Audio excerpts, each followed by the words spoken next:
طب الحل ايه بقى يا محمد يا شمعة في زمن يلا نفسي؟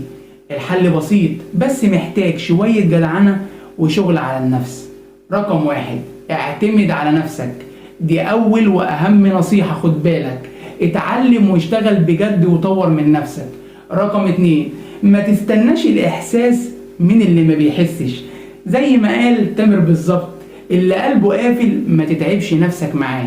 ركز طاقتك ووقتك مع الناس اللي بتقدرك وبتحبك بجد. رقم 3، اشتغل واكبر. النجاح ما بيجيش بالساهل، عايز تعب وشغل ومذاكرة. ولما تشتغل وتنجح وهتبقى راجل قد كلمتك وقد حلمك، مش هتبقى تحت رحمة حد. النجاح ده هو السند الحقيقي بتاعك. رقم 4، خليك سند لغيرك لو تقدر. مش معنى ان الزمن بقى يلا نفسي اننا نقلب وحوش.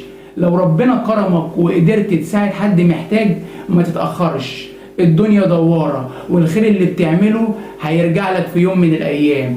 الخلاصة ومن الآخر عايز أقولك إن الحياة مش سهلة، وكل واحد فينا عنده معركته الخاصة.